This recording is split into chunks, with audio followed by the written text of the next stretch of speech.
Science fiction spacecraft are iconic elements that make their respective works stand out. From the Star Destroyers of Star Wars to the cathedral ships of Warhammer 40K, the Covenant vessels of Halo, and the exploration and scientific ships of Star Trek, these spacecraft are essential to their universes. This time, we'll dive into the ships of the Wraith from the Stargate franchise, specifically from the Atlantis series. The Wraith ships are biological in nature. They are more than mere space vehicles, they are extensions of the Wraith's will, designed to hunt, harvest, and terrorize their prey. Their organic design, with curved shapes and surfaces resembling living tissue, sets them apart from gold or human ships, emphasizing the symbiotic connection between the Wraith and their technology. The first group we'll discuss consists of star or space fighters. These smaller ships, often piloted by one or two individuals, escort larger vessels such as transports or frigates and engage in skirmishes with enemy fighters or orbital defenses. They are versatile, fast, and maneuverable units designed for direct combat. Bombers, on the other hand, are designed for targeted attacks against large objectives like cruisers, space stations, or even planets. They are typically equipped with heavy armament such as proton torpedoes, kinetic bombs, or space-based nuclear weapons. In the case of the Wraith, they would rely solely on plasma or ion weapons. While slow and prime targets for fighters, interceptors, or anti-air defense turrets, their destructive power makes them indispensable. Lastly, interceptors are high-speed, highly maneuverable fighters designed to intercept and destroy other fighters, bombers, and even missiles. These ships are fast, outfitted with advanced weaponry and instruments, but have lighter armor compared to the other types. It's important to note that most of these ships originate from the Stargate Pegasus Chronicles mod, celebrated not only for its excellent design but also for the lore behind its creation. Let's start with the fighters. The Scout is a light, agile ship designed specifically to infiltrate enemy territory and gather intelligence. While it is equipped with a light plasma cannon for self-defense, it is not meant for prolonged combat due to its thin armor, which cannot withstand sustained enemy fire. Its true strength lies in its ability to detect cloaked ships, making it an invaluable asset to Wraith fleets. Thanks to its compact size, the Scout can easily travel through stargates, giving it strategic mobility unmatched by other ships. The Dart, the Wraith's signature fighter, is the Dart, a small, extremely fast, and highly maneuverable craft. Like jumpers, darts are capable of traveling through stargates. Its name derives from its design, which resembles an arrowhead. The Dart's primary role is to capture humans using its iconic transport beam, making it a symbol of Wraith terror. However, its utility doesn't end there. Darts also act as protective shields for larger ships, engaging enemy fighters and hostile bombers. In desperate situations, Dart pilots have been known to execute kamikaze attacks, sacrificing themselves to inflict maximum damage on their enemies when defeat seems inevitable. Now, on to the bombers. The Wasp bomber. As the war against the Lanteans escalated, the Wraith required a craft capable of countering their enemies' advanced technology. Enter the Wasp bomber, designed for precision strikes with lethal efficiency. Inspired by the Dart's design, the Wasp features significant upgrades, increased range, firepower, and durability. Armed with a light plasma cannon and a pair of biological bombs, the Wasp can rapidly weaken the shields of Lantean warships. While these organic bombs lack the capability to directly damage enemy hulls, a coordinated squadron of Wasp bombers can incapacitate even the largest targets. This bomber was a key element of Wraith strategy during the war, proving to be a formidable opponent in battle. The Hornet. As the Lanteans intensified their resistance, the Wraith responded with a more powerful version of their bomber, the Hornet. This craft resembles the Wasp but boasts drastic improvements. Its explosive power and payload capacity were enhanced, and its reinforced hull allows it to withstand greater damage. Though its only defense against interceptors is a single light energy weapon, the Hornet compensates for this weakness with its ability to inflict devastating damage. Initially forgotten after the loss of its original design, the Hornet was rediscovered in an abandoned lab. Now, with the Hornets back in action, the Wraith possess a lethal tool capable of dismantling even the most resilient defenses. And finally, the Interceptors. The Claw represents the evolution of the traditional darts, adapted to face more advanced threats. This next-generation fighter is larger and sturdier, though its size prevents it from utilizing stargates. Its imposing, aggressive design reflects its combat role, while its twin heavy plasma cannons make it a lethal threat. This heavy fighter was designed to complement standard darts, providing support in prolonged battles. While darts are fragile, economical, and suitable for mass production, the claw serves as a reinforcement that combines offensive power and resilience. The Shadow Dart. After suffering several defeats at the hands of the Lanteans, the Wraith developed an advanced version of their heavy fighters, the fearsome Shadow Dart. This craft combines cutting-edge technology with an intimidating design that strikes fear into its enemies. Equipped with twin energy cannons, biological bombs, and an experimental ion cannon, the Shadow Dart is a machine of destruction. Its hull, coated with an innovative composite material, not only grants it enhanced durability but also allows it to temporarily cloak, providing a strategic edge in combat. This fighter is the pinnacle of Wraith ingenuity, designed to terrorize and devastate all who stand in its way. Now we move on to the heavyweights, the capital ships. These massive spacecraft are designed to fulfill various strategic roles within a fleet. Depending on their class, their functions can vary.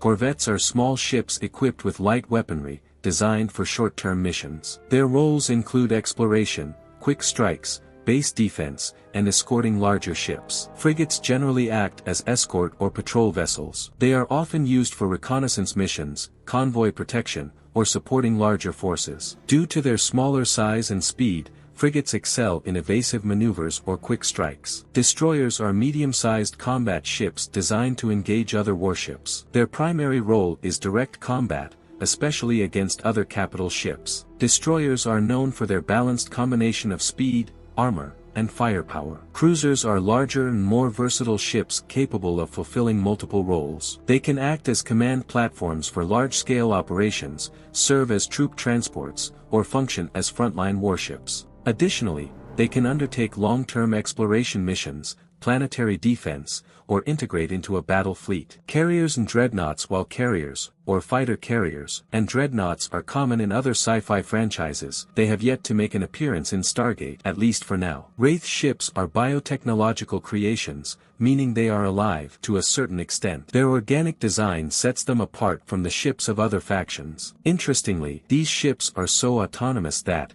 in theory, they could be operated by a single person or Wraith. However, in a battle situation, a larger crew would be necessary for maximum efficiency. Wraith capital ships represent the pinnacle of biotechnology. Their organic design and regenerative capabilities make them a terrifying weapon in the Pegasus galaxy. Below are the various classes of these ships, from the smallest to the most imposing leviathans. Tirana Corvette. The Tirana Corvette is the smallest ship in the Wraith fleet. Although it cannot carry darts, its role is vital, intercepting and destroying enemy fighters and bombers with ease. It is equipped with 4 light plasma batteries, ideal for combating fast threats. However, its organic hull, while regenerative, is thin and vulnerable to heavier weaponry. Its high regeneration rate partially offsets this weakness, allowing it to remain in combat for longer periods. Geraldo Cruiser. The Geraldo-class cruiser is a medium-sized ship designed to escort hive ships and protect them from enemy attacks. It features powerful engines, a durable organic hull with a high regeneration rate,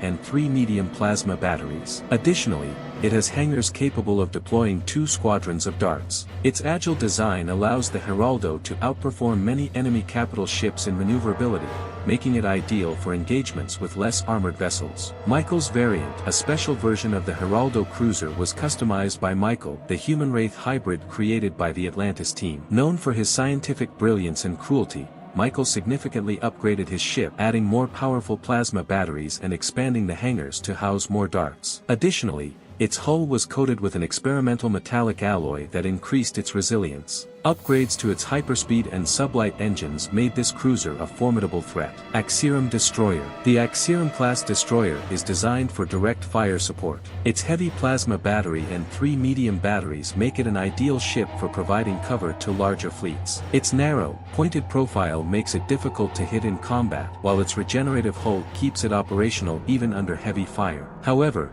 its focus on armor and weaponry leaves little space for hangars, limiting its dart transport capacity, and its maneuverability is restricted. Manta Artillery Ship. The Manta-class artillery ship is a behemoth specialized in long-range attacks. Its design resembles a manta ray with a stinger on its tail that enhances its organic and terrifying appearance. These ships are equipped with plasma artillery batteries capable of striking distant targets, such as space stations or enemy ships, from a safe position. They can also deploy a squadron of scouts for reconnaissance and battlefield observation. Iratus Battlecruiser. The Iratus-class battlecruiser is the second most powerful Wraith ship. Its organic hull, coated with a rare biologically cultivated metallic alloy, offers exceptional resistance and astonishing regenerative capabilities. It is armed with 2 medium plasma batteries and 4 heavy batteries strategically placed to provide complete coverage. The Iratus also features a unique ability derived from its insectoid inspiration, the capability to absorb energy from enemy shields to power its weapons and increase its firing rate. Although its massive size makes it less maneuverable, its ability to inflict damage and withstand attacks makes it a fearsome capital ship.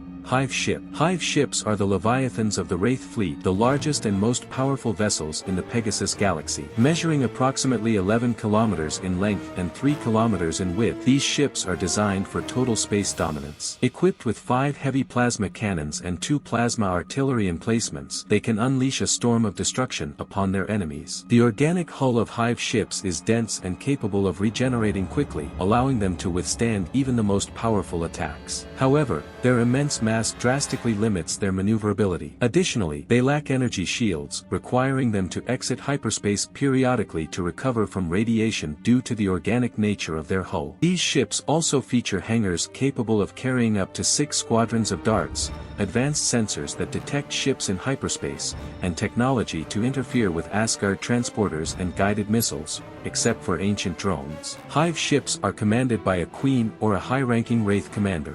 ZPM Hive Ship. This ship, enhanced with several ZPMs confiscated from the Azurans, reached an almost inconceivable level of power. At over 15 kilometers long and 5 kilometers wide, its improved armor was so resilient that even Asgard beams barely managed to cause superficial damage. Moreover, it could withstand impacts from ancient drones, considered some of the most destructive weapons in the galaxy. The ship's hull was equipped with 6 heavy plasma batteries and 3 strategically distributed artillery emplacements, allowing it to destroy any known ship in seconds. Its offensive capability was complemented by an internal escort of 3 Claw fighters, 2 Hornet bombers, and a Shadow Dart squadron, making this Hive ship an entire army in a single vessel. This Hive ship was enhanced by Todd, who obtained the ZPMs from the Azurans planet before its destruction. His intention was to use this ship to end the Wraith civil war. However, one of his comrades betrayed him, attempting to seize the ship for personal gain. In a twist of fate, the ship obtained the coordinates for Earth and reached the planet in record time,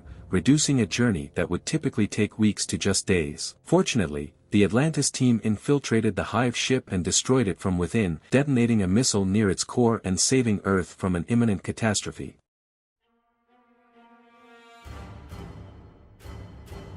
And with that, we've reached the end of our video about the Wraith. I know it can be a bit frustrating not knowing what happens to their story after the series finale, especially since we never found out the fate of the best character, Todd. But, oh well, what can you do? I don't know about you, but I absolutely love the design of the Harbinger cruiser. There's something special about it that makes it stand out. Which ship is your favorite? Let me know in the comments. I'd love to hear your thoughts. On another note, I've been thinking about the future of the channel due to the current monetization block on YouTube. I'm considering a few options: creating secondary channels to separate the content, music and lore, opening a PayPal or something similar since I'm not very familiar with Patreon. Maybe I'll leave the decision up to you all through a poll. Thank you so much for sticking around until the end. Don't forget to like, subscribe, share this video, and hit the notification bell so you don't miss the next one. See you in the next video. Goodbye.